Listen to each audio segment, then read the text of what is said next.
భవితవ్యం మీద డిఎస్సి 2008కి సంబంధించి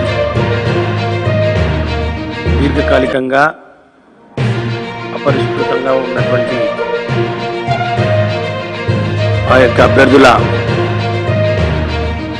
భవితవ్యానికి సంబంధించి ఒక కీలకమైన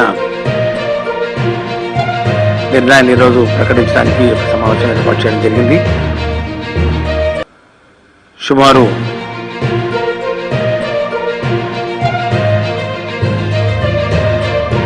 13 సంవత్సరాలకు సంబంధించినటువంటి అంశం ఇది.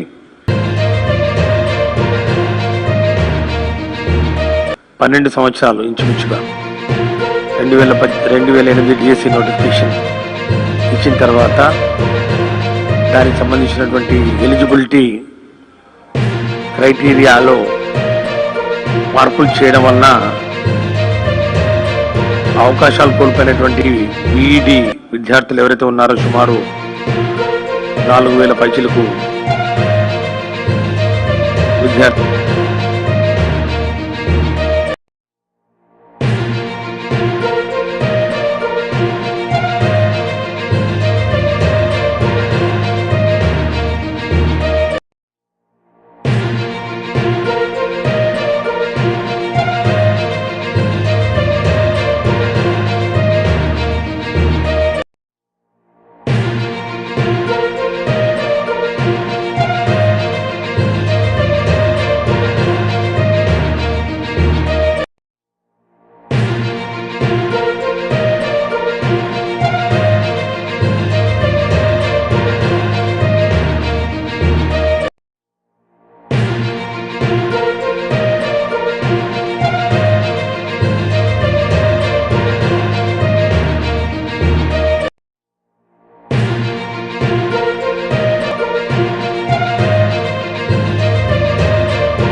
భవితవ్యానికి సంబంధించి ఒక కీలకమైన నిర్ణయాన్ని ఈరోజు ప్రకటించడానికి ఒక సమావేశం ఏర్పాటు చేయడం జరిగింది. సుమారు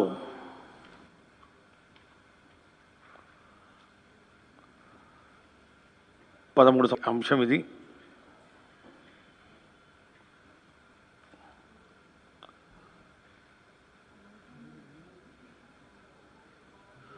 పన్నెండు సంవత్సరాలు ఇంచుమించుగా 2008 డిఎస్సి నోటిఫికేషన్ ఇచ్చిన తర్వాత దానికి సంబంధించినటువంటి ఎలిజిబిలిటీ క్రైటీరియాలో మార్పులు చేయడం వలన అవకాశాలు కోల్పోయినటువంటి బీఈడి విద్యార్థులు ఎవరైతే ఉన్నారో సుమారు 4000 పైచిలకు విద్యార్థులు ఈ యొక్క ఎలిజిబిలిటీ క్రైటీరియా మార్పు వలన మేము నష్టపోయాం. సుమారు 4000 పైచిలకు అభ్యర్థులు మేము ఉద్యోగ అవకాశాలను కోల్పోయాం. ఈ యొక్క డిఎస్సి ద్వారా మాకు న్యాయం చేయండి అని చెప్పి వాళ్ళు చేసినటువంటి 2008 డిఎస్సి నేను చెప్తున్నా. 2008 డిఎస్సి మీరు చెప్పిన తర్వాత మాట్లాడతాం. డిఎస్సి 2008 అంటే దివంగత నేత ప్రీతమ నాయకుడు డాక్టర్ వైఎస్ రాజశేఖర రెడ్డి గారి టైంలో ఎప్పుడు లేని విధంగా కని విని ఎరుగని రీతిలో సుమారు 50,000 పైచిలకు మరి ఉద్యోగాలకు సంబంధించినటువంటి నోటిఫికేషన్ విడుదల చేసిన తర్వాత ఆ నియామకాల్లో జరిగినటువంటి ఇబ్బందుల వలన అంటే డిఈడి బీఈడి ఇద్దరికి ఎలిజిబిలిటీ పెట్టి దాని తర్వాత 30% ఓన్లీ డిఈడికి ఇచ్చి 70%లో మళ్ళీ డిఈడి బీఈడి కలిసి ఆ యొక్క వేకెన్సీస్కి పోటీ చేయాలి. ఈ విధంగా మార్పుల వలన ఈ చేంజ్ ఆఫ్ ఎలిజిబిలిటీ క్రైటీరియా వలన బీఈడి స్టూడెంట్స్ వాళ్ళు అవకాశాలు కోల్పోయారు. దీనికి సంబంధించి కోర్టు కేసులు ట్రిబ్యునల్కి వెళ్ళడం జరిగింది. ట్రిబ్యునల్ ఒకసారి డిఈడి పక్షాన మాట్లాడింది. మళ్ళా దాని మీద మళ్ళీ హైకోర్టుకి వెళ్ళడం జరిగింది. మళ్ళీ హైకోర్టు ఈ నోటిఫికేషన్ అప్పీల్ చేయడం జరిగింది. మళ్ళా దాని మీద సుప్రీంకోర్టుకి వెళ్ళడం జరిగింది. ఈ విధంగా కోర్టుల చుట్టూ 10 సంవత్సరాల పాటు ఈ యొక్క అంశం నాంచుల దూరానికి గురైన పరిస్థితి అందరికీ తెలుసు. అందరూ కూడా చాలా సానుభూతి చూపించారు. ఏదో ఒకటి చేయండి, వీరికి న్యాయం చేయండి అని. మరి అప్పుడు అధికారంలోకి వచ్చినటువంటి తెలుగుదేశం పార్టీ 2014లో వాళ్ళ ఎన్నికల్లో హామీలో భాగంగా ఎస్ మీకు 2008 డిఏ సంబంధించినటువంటి అంశం ఏదైతే ఉందో ఆ యొక్క అభ్యర్థుల భవితవ్యాన్ని మేము తెలుస్తాం, అందరికీ ఉద్యోగాలు ఇస్తాం అని చెప్పి షరామామూలే కింద దాన్ని రాజకీయం చేసి ఎన్నికల్లో దాన్ని వాడుకోవడం జరిగింది. చాలామంది నిజంగా నమ్మారు. చంద్రబాబు నాయుడు గారి నైజం తెలిసినా కూడా ఏదో మార్పు ఉంటుందని చెప్పి వాళ్ళు 2014 అధికారంలోకి వచ్చిన వెంటనే మీరు ఇచ్చిన హామీ ఇది అని చెప్పి అప్పుడున్నటువంటి ముఖ్యమంత్రిగా చంద్రబాబు నాయుడు గారి దృష్టికి తీసుకెళ్ళి చెప్పారు. ఇక దాని మీద ఏ విధంగా అప్పుడు ఇచ్చినటువంటి ఎన్నికల హామీల్ని తుంగలో తొక్కి దాన్ని ఊసెత్తని పరిస్థితుల్లో ఉన్న అనేక హామీలు ఏవైతే ఉన్నాయో దాంట్లో కూడా ఇది కూడా కలిసిపోయింది. ఈ 2008 డిఎస్సి అభ్యర్థుల భవితవ్యం, వాళ్లకు మరి ఇవ్వాల్సినటువంటి ఉద్యోగ అవకాశాలు, అపాయింట్మెంట్లు కూడా మరుగున పడ్డాయి. ఈ రుణమాఫీ లాగానే బాబు వస్తే జాబ్ వస్తుంది అనే ఒక నినాదంతో గోడల మీద, బస్సుల మీద అన్ని చోట్ల 2014 ఎన్నికల ముందు ఏ విధంగా నిరుద్యోగులకు యువతను మోసగిచ్చి వాళ్ళకి నిరుద్యోగ వృత్తి కూడా ఇస్తామని చెప్పి ఏ విధంగా చేశారో అదేవిధంగా డిఎస్సి 2008 విద్యార్థుల సమస్యలు కూడా కాలగర్భంలో కలిసిపోయాయి. వైఎస్ఆర్ కాంగ్రెస్ పార్టీ అధికారంలోకి వచ్చిన వెంటనే మళ్ళా డిఎస్సి 2008 ఇష్యూను తీసుకొచ్చారు. వాళ్ళు చెప్పడం ఒకటే, జగన్మోహన్ రెడ్డి గారు పదవి బదులు చేపట్టిన వెంటనే అన్నా జగన్ అన్న తమ సుదీర్ఘ పాదయాత్రలో మీరు మాకు హామీ ఇచ్చారు. ఈ హామీలో భాగంగా 2008 డిఎస్సి విద్యార్థులకు న్యాయం చేస్తామన్నారు, వారికి ఉద్యోగ అవకాశాలు కల్పిస్తామని చెప్పి వారు గుర్తు చేసిన వెంటనే దీని మీద తక్షణమే స్పందించమని చెప్పి ముఖ్యమంత్రి గారి కార్యాలయం ముఖ్యమంత్రి గారు స్వయాన పిలిచి చెప్పడం జరిగింది. ముఖ్యమంత్రి గారి ఆదేశాల మేరకు దీని మీద మరి డిఎస్సి స్థాయిలో డైరెక్టర్స్ స్కూల్ ఎడ్యుకేషన్ స్థాయిలో ఒక కమిటీని కూడా వేయడం జరిగింది. ఒక సుదీర్ఘమైన ఎక్సర్సైజ్ చేయడం జరిగింది. ఎందుకంటే అంతకుముందు తెలుగుదేశం పార్టీ ఎన్నికలకు ముందు అంటే 2019 ఎన్నికల ముందు ఒక క్యాబినెట్ సబ్ కమిటీ వేశారు, అంతకుముందు ఒక ఎమ్మెల్సీ కమిటీ వేశారు. ఎన్ని కమిటీలు వేసి ఏం చెప్పినా కూడా చేసింది మాత్రం శూన్యం.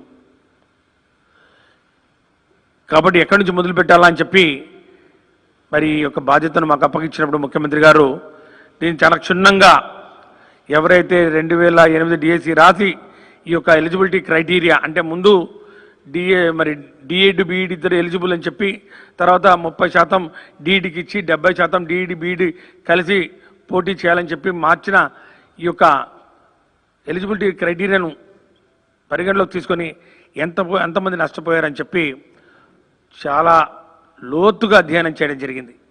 రాష్ట్రం అంతా వివిధ జిల్లాల్లో ఉన్నటువంటి మరి అభ్యర్థులు ఎవరైతే వాళ్ళో అందరినీ పట్టుకోవడం జరిగింది. అందరి దగ్గర మరి వాళ్ళని పిలిపించి ఎంతమంది ఉన్నారు ఏం కథ అని చెప్పి మాకున్న సమాచారం మేరకు సుమారు 4657 మంది క్యాండిడేట్స్ ఎవరైతే ఉన్నారో మరి వాళ్ళని పట్టుకొచ్చాం, వాళ్ళ లిస్టు సేకరించాం. చేసి ఈ లిస్టును కూడా ఇంతమంది ఉన్నారు దీన్ని ఏం చేయాలి అని చెప్పి మరి ఫైనాన్స్ కూడా పంపించడం జరిగింది. ఫైనాన్స్ తోటి అనేక దఫాలుగా చర్చించడం జరిగింది. అసలు ఎంతమంది ఎలిజిబుల్ ఉన్నారు అని చెప్పి ఫైనాన్స్ తిరిగి ఒక దసరాన్ని వెనక్కి పంపించడం జరిగింది. మళ్ళా తర్వాత అందరినీ పిలిపించుకొని ఒకరి తర్వాత ఒకరు ఎంతమంది ఎలిజిబిలిటీ ఉన్నారు, ఎంతమంది 2008 తర్వాత జరిగినటువంటి డిఎస్సి నోటిఫికేషన్లో మరి వాళ్ళు చేరిపోయారు అనే అంశం మీద కూడా పూర్తిగా అధ్యయనం చేసిన తర్వాత 2193 మంది అభ్యర్థులు విల్లింగ్నెస్ ఇవ్వడం జరిగింది. మేము ఉన్నాం, మాకు ఒక మినిమం టైం స్కేల్లో మెరిగిన మమ్మల్ని తీసుకుంటే మేము పనిచేయడానికి సిద్ధంగా ఉన్నాం ఈ యొక్క ఎస్జిటి పోస్టుల్లో అని చెప్పి వారు విల్లింగ్నెస్ ఇవ్వడం జరిగింది. ఆ విల్లింగ్నెస్ ఇచ్చిన తర్వాత తిరిగి మళ్ళా డైరెక్టర్ స్కూల్ ఎడ్యుకేషన్ దీని మీద మళ్ళా చీఫ్ సెక్రటరీ గారు అడిగినటువంటి అనేక క్వరీలకు సమాధానాలు చెప్తూ మళ్ళా ఫైనాన్స్లో వాళ్ళు అడిగిన ప్రతి ప్రశ్నకు ఓపికగా అనేక పర్యాయాలు వెళ్ళి సమాచారం అందించడం జరిగింది. అందించిన తర్వాత ఈ యొక్క 2193 మంది అభ్యర్థులు ఎవరైతే ఉన్నారో నష్టపోయారో వీరు తమ విలువైన సమయాన్ని కూడా కోల్పోయారు. 12 సంవత్సరాల సుదీర్ఘ నిరీక్షణ మరి తర్వాత మరి వీరికి ఏదో ఒక జీవన భృతి కల్పించాలి వీళ్లకు. ఈ యొక్క డిఎస్సి 2008 ఈ నియామకాల ప్రక్రియకు ఒక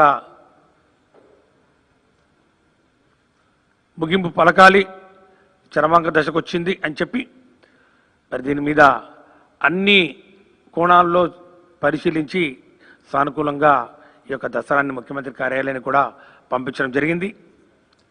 మరి దీని మీద చర్చించి మరి ముఖ్యమంత్రి గారు స్వయాన ఈ యొక్క అంశాలు అయితే చెప్పడం జరిగిందో వీరు ఈ యొక్క 2193 మంది అభ్యర్థులు ఎవరైతే ఉన్నారో ఫైనాన్స్ క్లియర్ చేసినారో మరి ఆ మానవతా దృక్పథంతో ఒక ప్రత్యేకమైన పరిస్థితుల దృష్ట్యా దీనికి మాత్రమే వర్తించే విధంగా ఈ యొక్క 2008 డిఎస్సికి మాత్రమే వర్తించే విధంగా ప్రత్యేకమైన పరిస్థితుల్లో మానవతా దృక్పథంతో ఖచ్చితంగా ఈ 2193 మంది క్యాండిడేట్స్కు మినిమం టైం స్కేల్లో ఎస్జిటీలుగా తీసుకోవాలని చెప్పి సూత్రప్రాయంగా ముఖ్యమంత్రి గారు దీనికి ఆమోదం తెలిపారని చెప్పడానికి చాలా సంతోషిస్తున్నాం. ఈ యొక్క విషయాన్ని మరి ముఖ్యమంత్రి గారు ఢిల్లీ పర్యటనలో ఉన్నారు కాబట్టి వారు వచ్చిన వెంటనే మరి ఈ యొక్క దస్త్రం మీద సంతకాలు చేయడం జరుగుతుంది. దాని తర్వాత జీవో కూడా రిలీజ్ చేయడం జరుగుతుందని చెప్పి కూడా ఈ సందర్భంగా మేము తెలియజేస్తా ఉన్నాం. 12 సంవత్సరాల సుదీర్ఘమైన మరి పోరాటం చేశారు పాపం. ఈ యొక్క 2008 డిఎస్సిలో నష్టపోయినటువంటి విద్యార్థులు మరి ఈ ప్రభుత్వం వైఎస్ఆర్ కాంగ్రెస్ పార్టీ ప్రభుత్వం అధికారంలోకి వచ్చిన వెంటనే అప్పటి నుంచి దీని మీద ప్రత్యేకమైన దృష్టి పెట్టడం జరిగింది. దీనికి సంబంధించినటువంటి విద్యార్థులు చాలామంది మా దగ్గరికి రావడం జరిగింది. ఒక అసోసియేషన్గా ఫామ్ అయ్యి అనేక రిప్రజెంటేషన్స్ ఇవ్వడం జరిగింది. ప్రతిసారి వారు వచ్చినప్పుడల్లా వారికి ఒకటే భరోసా ఇవ్వడం జరిగింది. ఖచ్చితంగా ఈ ప్రభుత్వం గౌరవ ముఖ్యమంత్రి వర్యులు శ్రీ వైఎస్ జగన్మోహన్ రెడ్డి గారి నాయకత్వంలో మీకు న్యాయం జరుగుతుంది.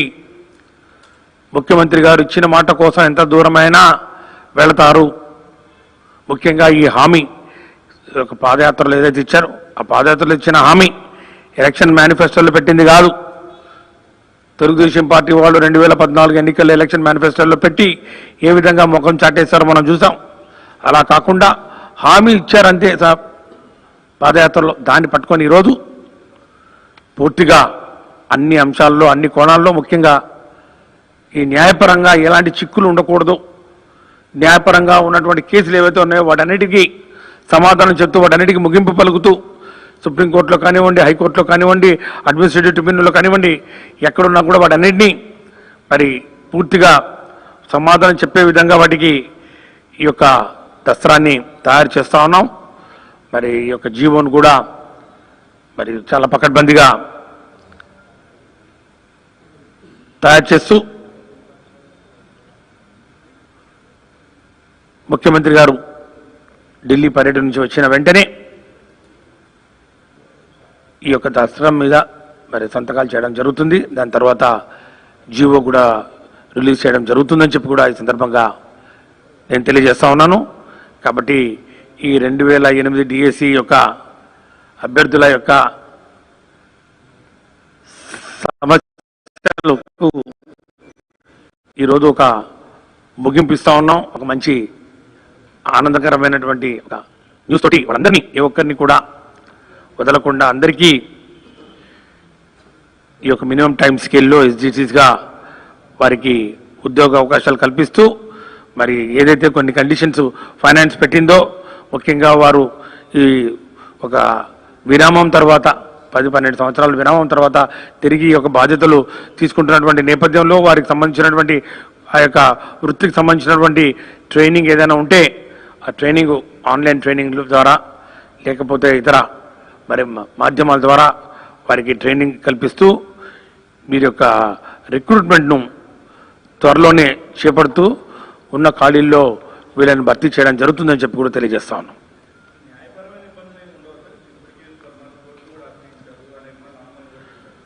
ఇప్పుడు ఎవరికి ఇబ్బంది కలగకుండా డీఈడీ వాళ్ళు వాళ్ళకి ఇవ్వాల్సినటువంటి పోస్టు వాళ్ళకి ఇచ్చేసాం. వాళ్ళ యొక్క నోటిఫికేషన్ ప్రకారం మారిన నోటిఫికేషన్ ప్రకారం లబ్ధి పొందిన వాళ్ళు డీఈడీ వాళ్ళు. కాబట్టి డీఈడీ వాళ్ళు లబ్ధి పొంది వెళ్ళిపోయారు. సో చేంజ్ ఆఫ్ నోటిఫికేషన్ ద్వారా ముందు నోటిఫికేషన్ అయినా తర్వాత నోటిఫికేషన్ అయినా ఇక నష్టపోయిన వాళ్ళు ఓన్లీ బీఈడీ. కాబట్టి వాళ్ళు కోర్టు కేసులో ఉన్నారు. ఇక వాళ్ళకి సంబంధించినటువంటి ఈ యొక్క అంశం ఏదైతే ఉందో దీనికి ఇంత పాజిటివ్గా ట్రీట్మెంట్ దీనికి ఇస్తున్న నేపథ్యంలో ఇంకా కోర్టు కేసులు ఏమి ఉండవు. ఇక వాళ్ళు ఆటోమేటిక్గా కేసులని విత్డ్రా చేసుకునే అవకాశం ఉంది. ఎందుకంటే ఎంతకన్నా మించి వాళ్ళు కోరుకుంది కూడా ఏం లేదు. ఆల్రెడీ వాళ్ళ దగ్గర నుంచి రైటింగ్ మనం రాతపూర్వకం కూడా మనం తీసుకోవడం జరిగింది కదా. రాతపూర్వకం కూడా అందరూ రాసిచ్చారు. మేము ఈ యొక్క మినిమం టైం స్కేల్లో పనిచేయడానికి మేము సంసిద్ధంగా ఉన్నాం, మాకు ఇవ్వండి అని చెప్పి రాసిచ్చిన తర్వాతనే ఈ యొక్క కార్యక్రమాన్ని ముందు తీసుకోవడం జరిగింది.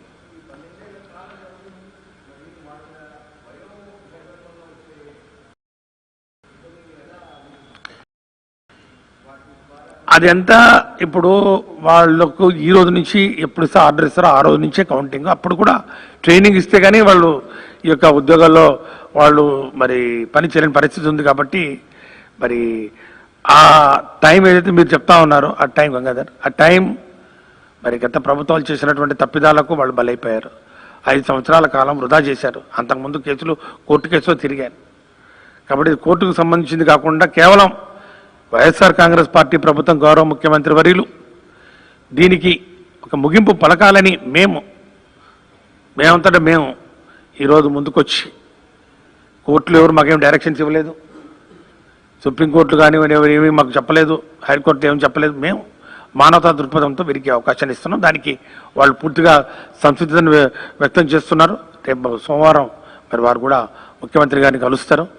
మరి వారి సమక్షంలోనే ఆ యొక్క దసరా మీద సంతకం పెట్టడం జరుగుతుందని చెప్పి కూడా తెలియజేస్తూ, ఇక 2018 డిఎస్సి 2018 డిఎస్సిలో కూడా చాలా వరకు ఆ నోటిఫికేషన్లో 7,042 పోస్టులు ఏవైతే ఉన్నాయో నోటిఫై చేసినవి ఇప్పటికే 6,361 పోస్టులు వివిధ కేటగిరీలకు సంబంధించినటువంటి మరి అభ్యర్థులకు అపాయింట్మెంట్స్ ఇవ్వడం జరిగింది.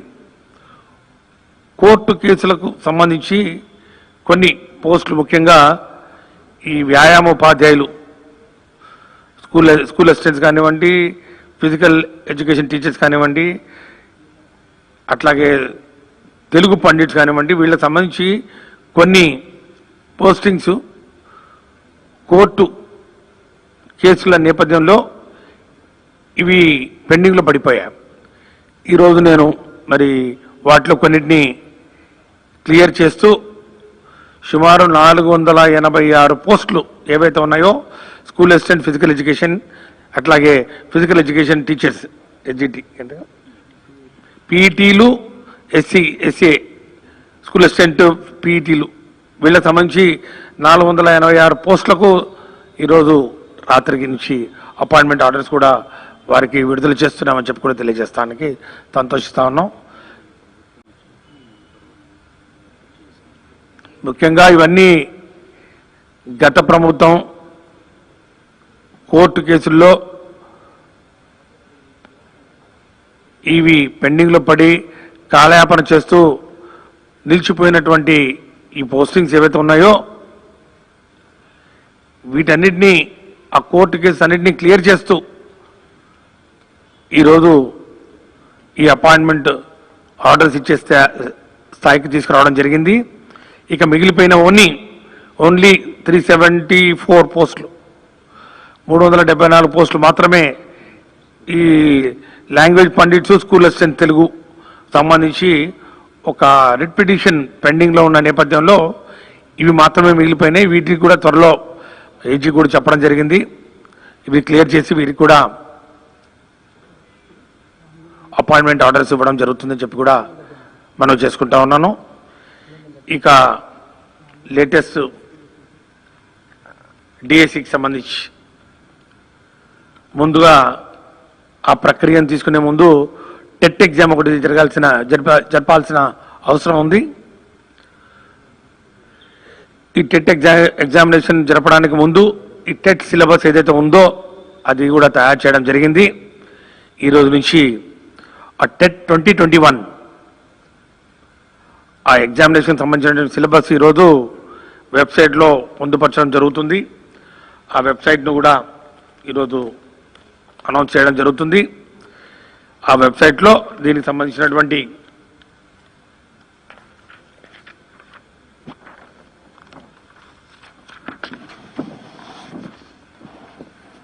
AP TET 2021 examination syllabus will be uploaded in aptet.apcfss.in, aptet.apcfss.in. ఈ వెబ్సైట్లో అది పొందుపరచడం జరుగుతుంది. దానికి సంబంధించినటువంటి హార్డ్ కాపీస్ కూడా ఇప్పుడు మీ అందరికీ ఇవ్వడం జరుగుతుంది. ఈరోజు అది కూడా ఓపెన్ చేయడం జరుగుతుంది. ఇవన్నీ లేటెస్ట్ సిలబస్ ఏదైతే ఉందో, ఈ మారిన టెక్స్ట్ బుక్స్ ఉన్నాయో ఏవైతే ఉన్నాయో మనం వాడుతున్నామో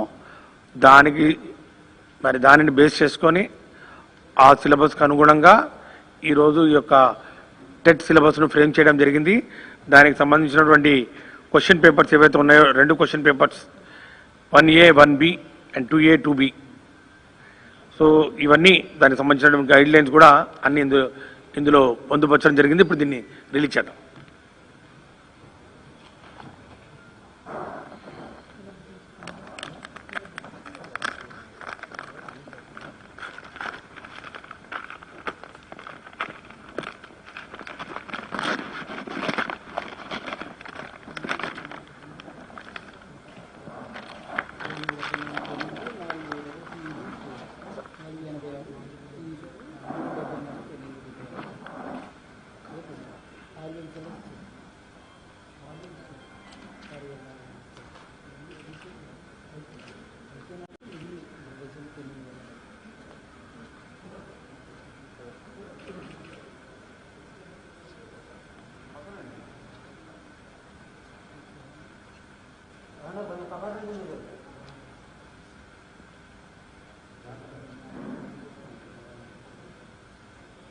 ఓకే, థ్యాంక్ యూ. సార్ ఇప్పుడు 1998 వాళ్ళు కూడా ఇలానే ఇంక్లూ ఉండేవాళ్ళు, వాళ్ళు కూడా దగ్గర 3,000 4,000 మంది. అంతమంది లేరు, మాకు తెలిసినంత వరకు 5 మంది 6 మంది ఉన్నారు.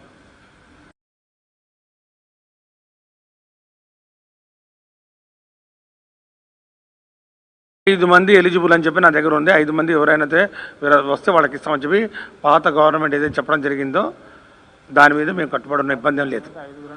5 అంతే, వాళ్ళు కూడా రాలేదు మా దగ్గరికి. అది ఆ ఇష్యూ 1998 అట్లాగే ఉంది, 1912 అలాగే ఉంది, మరి అట్లాగే 2012, 2008, 2012, 2018 ఇవి దీనికి సంబంధించి క్లారిఫికేషన్.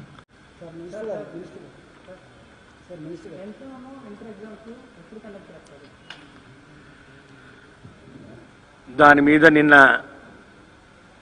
ఒక వీసీని కూడా నిర్వహించుకోవడం జరిగింది విద్యాశాఖకు సంబంధించినటువంటి అధికారులందరితోటి. మరి ఇప్పుడు ఉన్నటువంటి పరిస్థితుల్లో అవి నిర్వహించే అవకాశం లేని సంగతి మీ అందరికీ తెలుసు.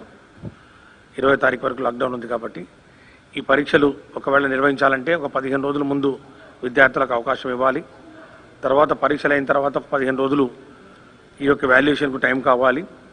అట్లాగే పరీక్షలు నిర్వహించుకోవడానికి ఒక 20-25 రోజులు కావాలి. మొత్తంగా ఒక 40 రోజులు ఈ యొక్క పరీక్షలు నిర్వహించాలంటే అవకాశం కావాలి, సమయం కావాలి.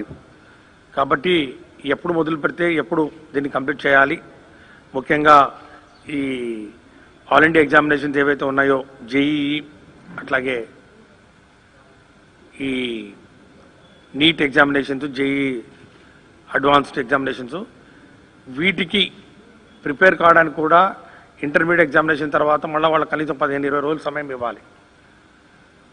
దాని తర్వాత ఈ యొక్క మన ఎఫ్సెట్ ఎగ్జామినేషన్ ఉంది, ఎఫ్సెట్ ఎగ్జామినేషన్స్ కూడా మరి సమయం వాళ్ళకి ఇవ్వాలి. కాబట్టి ఇవన్నీ బేరేజ్ వేసుకుంటూ షెడ్యూల్ను తయారు చేయమని చెప్పి అధికారులకు మరి ఈరోజు మరి ఆదేశాలు ఇవ్వడం జరిగింది. దాని మీద కసరత్తు చేస్తూ ఉన్నాం. ఏది ఏమైనప్పటికీ కరోనా పూర్తిగా తగ్గుముఖం పట్టిన తర్వాత విద్యార్థుల ఆరోగ్య భద్రత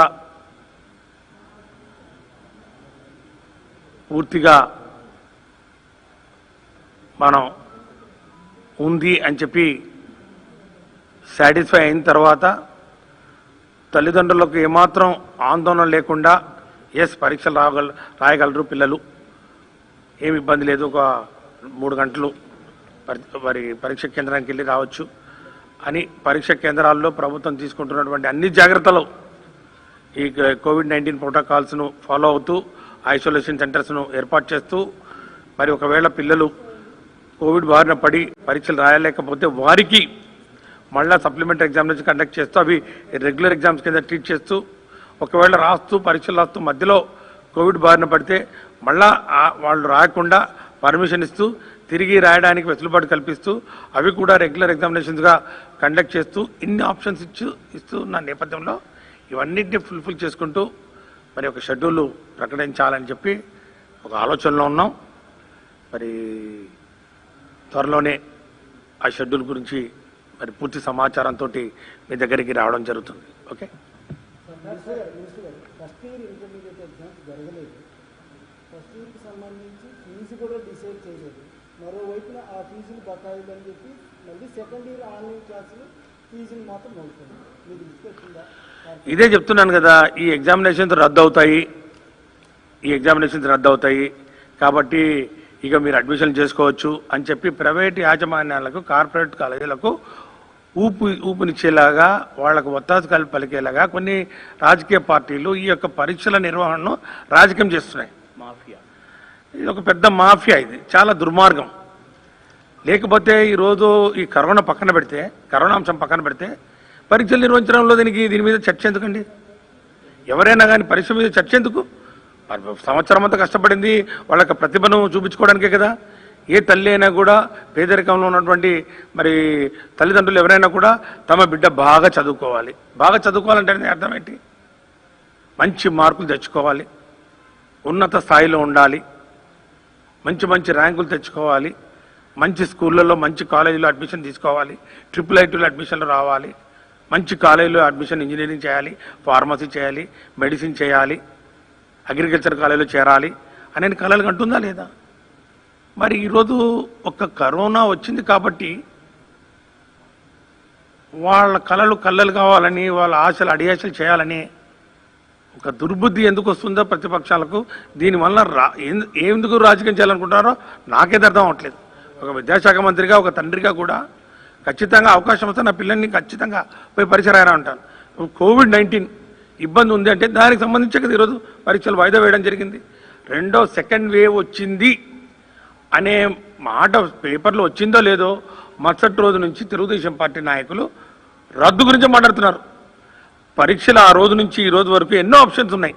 వాయిదా కావచ్చు, లేకపోతే కుదింపు చేసినటువంటి పరీక్షల షెడ్యూల్ కావచ్చు, లేకపోతే ఆబ్జెక్టివ్ టైప్ షెడ్యూల్ కావచ్చు, లేకపోతే తర్వాత ఎప్పుడైనా పెట్టించుకోవచ్చు. ఇవన్నీ వాళ్ళకి లేదు. వచ్చినప్పటి నుంచి రద్దు చేయాలి. మేము ఒకటే చెప్తా ఉన్నాం, లోకేష్ బాబు పరీక్షలు రాయకుండా రాజకీయంగా ఆయన ప్రజాక్షేత్రంలో మరి ఆయన గెలుపు మరి లేకుండా మరి దొడ్డిదారిన చట్టసభల్లో వచ్చి తన ప్రతిభ ఉంటే, ఒకవేళ ఆయనకైనా ప్రతిభ ఉంటే ఆ ప్రతిభకు పరీక్ష లేకుండా, ఆయన అనుభవానికి కూడా పరీక్ష లేకుండా మంత్రిమండలిలో చోటు సంపాదిస్తే మరి ఈ విధంగా పరీక్షలు లేకుండా ఎంత దూరమైనా పోవచ్చు, లేకపోతే మరి హెరిటేజ్ లాంటి ఆస్తులు తల్లిదండ్రులు సంపాదిస్తారు అని ఒక ఆలోచన ఆయనకి చేస్తూ ఉంటే ఈ రాష్ట్రపతులు ఆ ధోరణిలో లేరు. ఈ యొక్క రాష్ట్రంలో విద్యార్థులు ఎవరైనా ఉంటే వాళ్లకు ఈ చదువుల గురించి ఇప్పుడు వాళ్ళ చూస్తుందల్లా జగన్మోహన్ రెడ్డి గారి వైపు చూస్తూ ఉన్నారు. ఒక మేనమామగా ఆయన నేనేం ఆస్తి ఇవ్వలేను, నేను మీకు ఇచ్చే ఆస్తి ఓన్లీ విద్య, కాబట్టి ఆ విద్యకు సంబంధించినటువంటి ఉన్నత ప్రమాణాలతోటి మీకు చక్కగా చదువు చెప్పిస్తానని చెప్తా ఉన్నారు. ఈరోజు లోకేష్ బాబు ఈ విధంగా పరీక్షలు లేకుండా మరి ఇవన్నీ ఎమ్మెల్సీలు మినిస్టర్ అయ్యారు కాబట్టి పరీక్ష సమయానికి మరి ఆ యొక్క మంగళగిరి ప్రజలు ఏ విధంగా బుద్ధి చెప్పారో, ఏ విధంగా ఎలక్షన్ల సమయంలో బొక్క బోర్ల పడడం మనం చూసాం. మరి అందరూ ఆ విధంగా మరి ఎవరో డబ్బులు కడితే, లేకపోతే ఎవరో మరి స్పాన్సర్ చేస్తే మరి పెద్ద పెద్ద యూనివర్సిటీలు చదివే అవకాశం ప్రతి ఒక్క విద్యార్థికి దొరకదు. అది వాళ్ళు ఈరోజు మార్కులు తెచ్చుకోవాలి, మంచి స్థాయిలో ఉండాలి. వాళ్ళు ఈరోజు ఈ యొక్క పోటీ ప్రపంచంలో నిలదొక్కోవాలంటే వాళ్ళు చదివినటువంటి ప్రతిభకు ఒక గుర్తింపు రావాలి. ఇది మా ఆలోచన. మరి పరీక్ష రద్దు చేయాలంటే ఒక్క నిమిషం కాదు, ఏముంది అందులో? రద్దు అంటే రద్దు అయిపోయింది, అంతా మళ్ళీ వెళ్ళిపోవడం అంతగా. ఈరోజు కేంద్ర ప్రభుత్వం CBSE రద్దు చేసింది ఎందుకంటే కొన్ని రాష్ట్రాల్లో ఇబ్బందికరమైన పరిస్థితులు ఉన్నాయి. అదొక విద్య రేపటి నాడు వాళ్ళు ఎప్పుడు ఈ యొక్క నీటు మరి ఈ యొక్క JEE ఎగ్జామినేషన్ కండక్ట్ చేస్తారో తెలియని పరిస్థితుల్లో దానికి అనుగుణంగా మేము పరీక్షలు నిర్వహించి మరి అట్లాగే MCET ఎగ్జామినేషన్ కూడా సిద్ధపడుతూ మరి పిల్లలను వాళ్ళకి కావాల్సినటువంటి సమయం అది మరి ఇస్తూ ఈ యొక్క షెడ్యూల్ ఏ విధంగా వేసుకోవాలన్న ఒక పెద్ద కసరత్తు చేస్తున్నాం. Commissioner intermediate education, commissioner school education, principal secretary, క్షేత్రస్థాయిలో ఉన్నటువంటి మరి అధికారులు అందరూ ఇప్పటికే ఎగ్జామినేషన్ సెంటర్స్ పెట్టారు. ఆ ఎగ్జామినేషన్ సెంటర్స్ అన్నింటినీ మరి వాళ్ళ స్వాధీనంలో తీసుకున్నారు. శానిటైజేషన్ చేయడానికి సిద్ధంగా ఉన్నాం. క్వశ్చన్ పేపర్స్ ప్రింట్ చేయడం జరిగింది. అన్ని ఏర్పాట్లు చేసుకున్నాం. ఈ కరోనా మహమ్మారి ఈరోజు ఇంత ఇబ్బంది పెడుతూ రేపటి నాడు పిల్లలకు ఏదైనా ఒక పోటీ ప్రపంచంలో ఎక్కడైనా ఇంటర్వ్యూకి ఎక్కడైనా పోయినా కూడా అయ్యా నువ్వు ఏ బ్యాచ్ అంటే నేను కరోనా బ్యాచ్ అంటే స్టే హోమ్ స్టే సేఫ్ అనే జోక్లు ఏ విధంగా వేస్తూ ఉన్నారో వాళ్ళు స్టే హోమ్ స్టే సేఫ్ అయితే ఇక రేపు నాడు మనం ఇంత ప్రయాసపడి సంవత్సరం అంతా పరీక్షలు నిర్వహించిన దానికి అర్థమే ఉంటుంది. ఇది ఒకసారి ఆలోచన చేయాలని మేము కోరుతా ఉన్నాం. తల్లిదండ్రులు కూడా మేము హామీ ఇస్తున్నాం. పిల్లల ఆరోగ్య భద్రత, ఉపాధ్యాయుల ఆరోగ్య భద్రత ఈ రాష్ట్ర ప్రభుత్వం యొక్క ప్రధాన కర్తవ్యం. వాళ్ళని ఫ్రంట్ లైన్ టీచర్స్ను, ఫ్రంట్ లైన్ మరి వర్కర్స్గా గుర్తించాలని కూడా చెప్తా ఉన్నాం. మరి చాలా చోట్ల మరి ఇప్పటికే జాయింట్ కలెక్టర్స్ కూడా ఆదేశాలు ఇవ్వడం జరిగింది. వాళ్ళలో ఎవరైతే 60% మరి టీచర్ కమ్యూనిటీ కూడా వ్యాక్సినేషన్ అయిపోయిందని చెప్తా ఉన్నారు.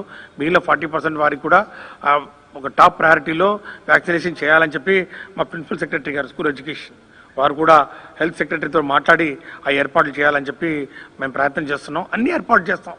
అయినా కూడా పరిస్థితులు అనుకూలించకపోతే మేము కూడా చేసేది ఏం లేదు. అంతేగాని ఇందులో పట్టింపులు లేకపోతే పంతాలు లేకపోతే మొండి వైఖరి. మరి ఈరోజు ఈ యొక్క తెలుగుదేశం పార్టీకి ఎందుకు ఇంత పరీక్షలు రద్దు చేయాలని ప్రేమ ఉందో, మరి ఈ యొక్క ప్రైవేట్ కార్పొరేట్ కాలేజీలు ఎవరైతే ఇప్పటికే అడ్మిషన్లు వారు చెప్పినట్టు అడ్మిషన్లు స్టార్ట్ చేసి ఫీజులు వసూలు చేసి వారికి వత్తాసు పలికే విధంగా వాళ్ళు ఏదైనా కుట్ర పూరితంగా వ్యవహరిస్తుంటే మాత్రం మేము ఎవరిని వదిలేది లేదు. పరీక్షలు రద్దు కాలేదు, ఎవరు ఇంకా అకాడమిక్ షెడ్యూల్ స్టార్ట్ కాలేదు. 21, 22 అకాడమిక్ షెడ్యూల్ ఎక్కడా స్టార్ట్ కాలేదు. ఎవరైనా అకాడమిక్ షెడ్యూల్ స్టార్ట్ అయింది, ఆన్లైన్ క్లాస్ వరకు కమెన్స్మెంట్ అయింది, ఎగ్జామినేషన్ పోస్ట్పోన్ అయినాయి, డబ్బులు కట్టండి, ఫీజులు కట్టండి అని చెప్పి తల్లిదండ్రుల్ని మరి పీల్చి పిప్పి చేసే మరి విషయం ఎలాంటి మరి కంప్లైంట్ వచ్చినా ఒక్క మెసేజ్ వచ్చినా కూడా డిఎస్సీ గారికి కూడా చెప్తా ఉన్నాం. టాస్క్ ఫోర్స్లు వేస్తాం, విజిలెన్స్ కమిటీలు వేస్తాం, క్షేత్రస్థాయిలో దాడులు జరుపుతాం. ఖచ్చితంగా అలాంటి యాజమాన్యాల మీద చర్యలు తీసుకుంటాం. We don't even hesitate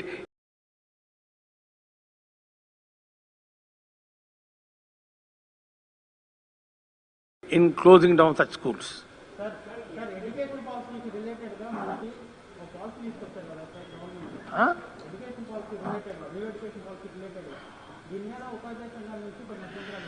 policy అనేది మీరే చెప్తున్నారు కదా, గైడ్ లైన్స్ నాకు అర్థమైంది మీరు చెప్పే విషయం. ఎన్ఈపి 2020లో భాగంగా పూర్వ ప్రాథమిక విద్య, పునాది విద్య, ఫౌండేషన్ స్కూల్స్ అని చెప్తూ దానికి ప్రాధాన్యత ఎక్కువ ఇస్తూ ఈ యొక్క ఫౌండేషన్ స్కూల్ ఎడ్యుకేషన్ అంటే ఏదైతే ఉందో ఇక 66 సంవత్సరాల లోపు విద్యార్థులకు 80% వాళ్ళ బ్రెయిన్ డెవలప్మెంట్ ఉంటుంది కాబట్టి దానికి ఎక్కువ ప్రాధాన్యత ఇవ్వాలని చెప్పి స్కూలింగ్ ప్యాటర్న్ను 5+3+3+4 అంటే ట్రెడిషనల్గా మనం ఏదైతే మనం అంటున్నామో ప్రైమరీ స్కూళ్ళు, అప్పర్ ప్రైమరీ, హై స్కూలు ఇవి కాకుండా ఈ కొత్త నూతన విద్యా విధానంలో ఈ యొక్క ఎన్ఈపి 2020లో ఇప్పుడు మనము ఆ ప్రైమరీ స్కూళ్ళు, అప్పర్ ప్రైమరీ, హై స్కూళ్ళు కాకుండా ఇప్పుడు మనం అనేది foundation, middle level, foundation, preparatory, middle school, secondary ఈ పదాలు వాడుతున్నాం. దీనివల్ల మంచి జరుగుతుంది తప్ప ఈరోజు ఉద్యోగ సంఘాల వాళ్ళు లేకపోతే ఇంకెళ్ళు ఎవరో మరి తొందరపాటుతోటి ఏదో కొంచెం దీని మీద ఏదో వెనక ఏదో కుట్ర ఉందనే ఒక ఆలోచన చేయడం సరికాదు. ఇప్పటికే నేను దాని మీద స్టేట్మెంట్ ఇవ్వడం జరిగింది. ఖచ్చితంగా వాళ్ళందరితోటి చర్చించిన తర్వాత దీని మీద ఒక నిర్ణయం తీసుకుంటాం. ఇక ఇది చాలా ప్రిమిటివ్ స్టేజ్, నేసెంట్ స్టేజ్లో ఉంది. ఇంకా దీని మీద ఇంకా ఓన్లీ చర్చ కొనసాగుతూ ఉంది. దీని మీద సాధ్యాసాధ్యాలు, విధి విధానాలు ఇంకా ఖరారు కాలేదు. ఖరారు అయిన తర్వాత ఖచ్చితంగా వాళ్ళతో డిస్కస్ చేసి అందరికీ ఆమోదయోగ్యమైన ఈ యొక్క విషయం ఏదైతే ఉందో ఎన్ఈపి 2020 మీరు అన్నట్టు దాని మీద నిర్ణయం తీసుకోవడం జరుగుతుంది.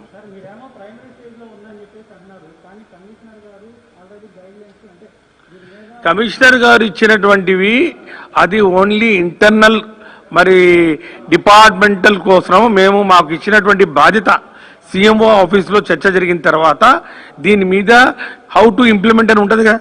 ఇవన్నీ ఒక ఆలోచన, ఇదంతా ఒక సిద్ధాంతపరంగా ఈరోజు ఇచ్చినటువంటి ఈ విధానం, ఇది ఒక ఐడియాలజీ. ఈ యొక్క ఎన్ఈపి 2020లో 5+3+3+4 అని ఈ విధంగా పోవాలని చెప్పారు. దీన్ని ఏ విధంగా అమలు చేయాలన్నప్పుడు ముఖ్యమంత్రి గారి స్థాయికి తీసుకెళ్తున్నప్పుడు దీని మీద వాస్తవికంగా ఏ విధంగా దీన్ని అమలు చేయాలని మీద ఒక ప్లాన్ ఆఫ్ యాక్షన్ తయారు చేయాలా లేదా? వాస్తవాలతో ఉండండి ఒక నిమిషం.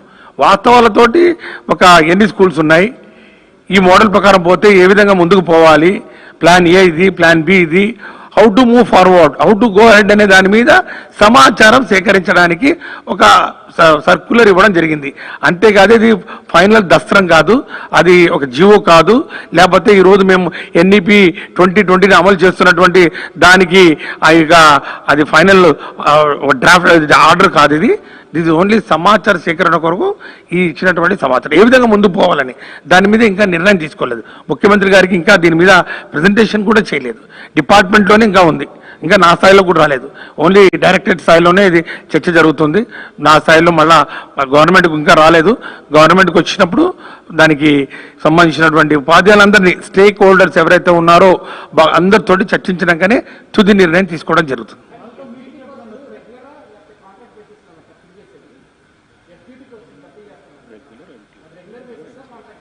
రెగ్యులర్గా ఎంటీఎస్ మినిమం టైం స్కేల్లో ఇస్తున్నాం. ఉద్యోగ భద్రత ఉంది కదా వాళ్ళకు, ఎస్జిటి కిందనే. దేర్ ఎస్జిటి ఎంటీఎస్ రిటైర్డ్ ఉంటారు, దానికి ఇబ్బంది ఏం లేదు. రిటైర్డ్ అయ్యి వాళ్ళు మినిమం టైం స్కేల్లో ఉంటారు. నేను పెడతాను, I think with in a week అన్ని తయారు చేస్తాం. ఇంకా మీరు అన్నారుగా, ఆ సమాచారం ఇంకా రావాలి. మేమైతే మీరు కమిషనర్ గారు ఇచ్చారన్నారా లెటర్, దానికి సంబంధించినటువంటి సమాచార సేకరణలో ఉన్నాం. స్కూల్స్ ఎన్ని ఉన్నాయి, అప్పర్ ప్రైమరీ ఉన్నాయి, 30 స్టూడెంట్స్ ఉన్నటువంటి స్కూల్స్ ఎన్ని ఉన్నాయి, మరి ఏకోపాధ్యాయుల స్కూల్స్ ఎన్ని ఉన్నాయి, ఇలాంటి సమాచారం అంతా తీసుకుంటున్నాం. స్కూల్ కాంప్లెక్స్ ఎన్ని ఉన్నాయి, వీటన్నిటినీ మ్యాపింగ్ చేసుకుంటూ డిఫరెంట్ మోడల్స్ తయారు చేసుకుంటూ ఏది మంచిగా ఉంటుంది, ఏది అందరికీ ఉపయోగకరంగా ఉంటుంది, ఎక్కడ తక్కువ డిస్టెన్స్లో విద్యార్థులు ఆ స్కూళ్ళకి వెళ్ళి చదువుకోగలరు. ఇప్పుడు 3 కిలోమీటర్లా, 2 కిలోమీటర్లా, 1.5 కిలోమీటరా, ఇట్లా రకరకాల ఉంటాయి కదా. దానికి అన్నింటినీ వాస్తవ పరిస్థితులు, క్షేత్రస్థాయిలో ఏ విధంగా వాస్తవ పరిస్థితులు ఈ యొక్క 5+3+3+4ను అమలు చేయడంలో మరి ఎదుర్కోబోయే సవాళ్ళు ఏవైతే ఉన్నాయో వాటి మీద మరి సమాచారం సేకరించి ఒక పరిపూర్ణంగా డ్రాఫ్ట్ తయారు చేసుకొని ముఖ్యమంత్రి గారి దృష్టికి తీసుకెళ్తాం. దాని తర్వాత ఒక ఆలోచన వచ్చిన తర్వాత ముఖ్యమంత్రి గారి మరి ఆదేశాల మేరకు వారు ఆల్రెడీ చెప్పారు, స్కూల్ యూనియన్స్, టీచర్స్ యూనియన్స్ తోటి ఖచ్చితంగా దీన్ని చర్చించండి, వారి సలహాలు సూచనలు కూడా తీసుకోవాలని చెప్పారు. ఖచ్చితంగా ఆ మేరకు మరి ఈ యొక్క కార్యక్రమం ఉంటుంది. ప్రైమరీ ఇప్పుడు దాకా లేదు కదా, ప్రైమరీ ఇప్పుడు దాకా ప్రైవేట్ స్కూళ్ళలో